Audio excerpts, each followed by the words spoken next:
Hello everyone, SoulsBorneFanatic here. Today, I want to talk about the lie that we've all been told. And, of course, that has to do with Shadow of the Erdtree. As you may know, this expansion for Elden Ring was said to be about the size of Limgrave.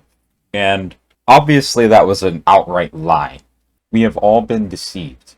This is not true. We were misled. It may appear that Limgrave is approximately the same size as the Realm of Shadow, but that is definitely not the case, and not even because of the sheer depth of stuff to do in the Realm of Shadow, but because of how much larger the mass of lands feels compared to Limgrave. It feels probably 2 times, maybe even more, bigger than Limgrave. I understand wanting to be humble, but this humbleness is downright deceiving at times. Although, I guess the price does reflect, and now that I've played Shadow of the Erdtree for a bit, I think that it's absolutely worth the price of $40. And the amount of content that you get from that, sure it is reflected. So I've put about 30 hours or so. I still haven't finished the DLC, unfortunately, so I'm dodging spoilers left and right, trying to rush to the finish almost, but also see everything. And it kind of sucks, but I think I've had a fair enough time to collect my thoughts. I think I can discuss just how big this DLC is and sort of how polarizing it has been. So first things first, this expansion is really hard. Like it's probably the hardest I've ever done, and some people do not like that. They actually kind of hate that, which has always struck me as odd. Because if you take a look at this from a different perspective, let's say someone who doesn't play Souls games but is aware that they exist, it's got to sound like jarring to hear people complain about something being too hard in a series of games that is known for being really hard. That always puzzled me, but I think it really just comes down to people not playing the game correctly. And that sounds really funny and somewhat arrogant by me, but let me explain, right? So, this expansion, alright, is for Elden Ring, an open world game, right? In which you're supposed to explore the vast world, which seems to never end. And I'm almost to the point where I think that's true.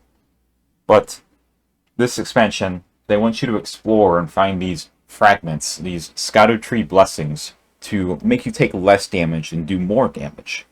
Seeing how this is supposed to be suited for endgame, you are meant to have your build pretty much finalized and having a lot of points invested into your vitality, right?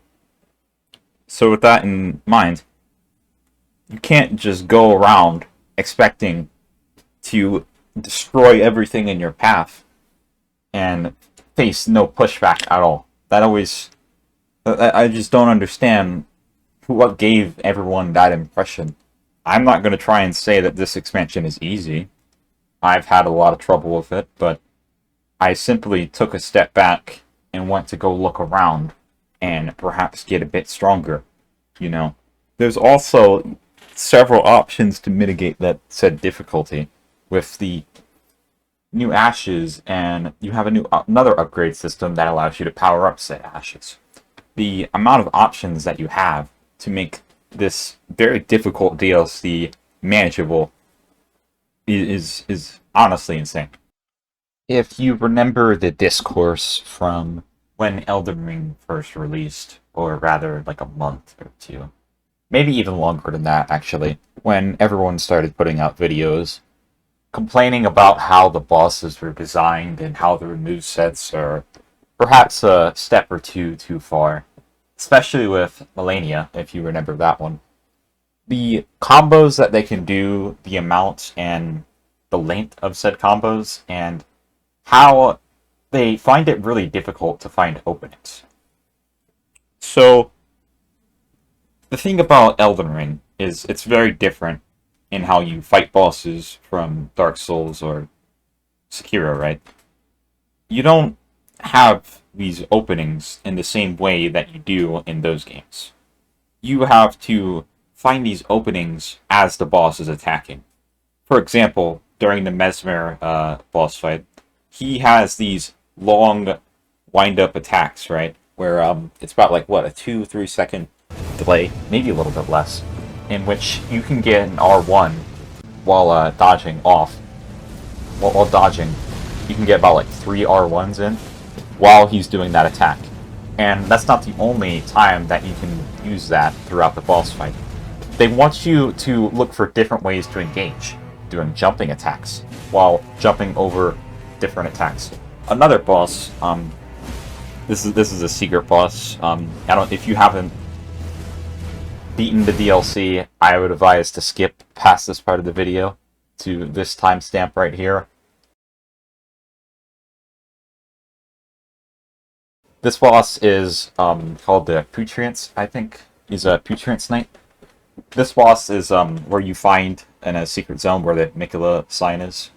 This boss has some really long delayed up attacks and some really fast and swift attacks. He does this big AoE attack with the flames in which you have to jump over them or dodge through them, but if you dodge into another area where the flame's coming, you'll get hit anyways. So what you can do about this is nothing really. If you have a big weapon, you're only going to be able to get one attack in, probably a jumping R2, or if you do range like I do here, you'll be able to get in some attacks when he does the circle. But if you're using a big weapon, you're not going to be able to get one attack, more than one attack in. And I think this really just comes down to From Software not designing these bosses to be fought with every weapon in the game. And that in and of itself is kind of an issue, If you're using a faster weapon, you can do what I did in the previous fight. I'm using a great spear, so it's a bit slower than, say, dual katanas or whatever. And can't exactly do the dodge roll into an attack, and also dodge the neck following up attack during this boss fight with these weapons.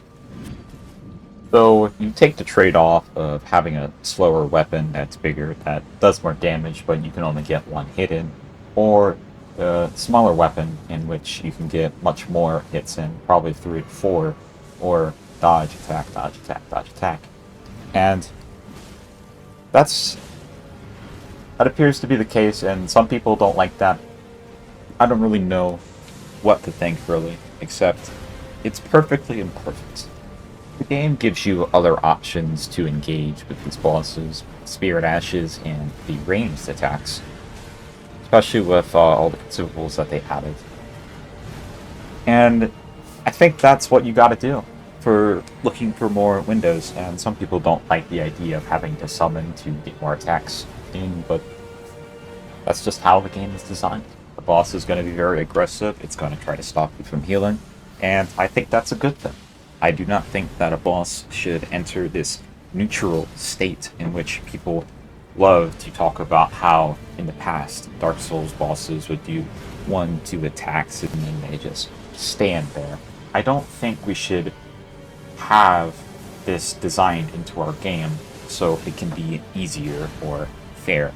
I'm not going to try and push this narrative that the boss fights are difficult but fair.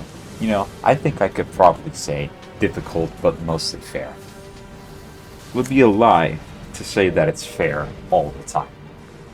I mostly wanted to talk about how big the DLC was, but I guess I got kind of derailed by the boss fight discussion, and at this point, I'm kind of conflicted on where to think, and I'm gonna have to mull it over and beat the DLC and give my final thoughts in the review of the game.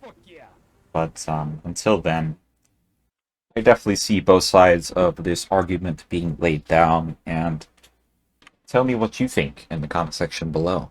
Tell me how bad the game is designed or how perfect it is.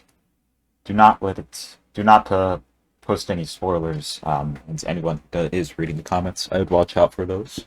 So what I'm going to do is end the video. If you enjoyed it, have a nice rest of your day.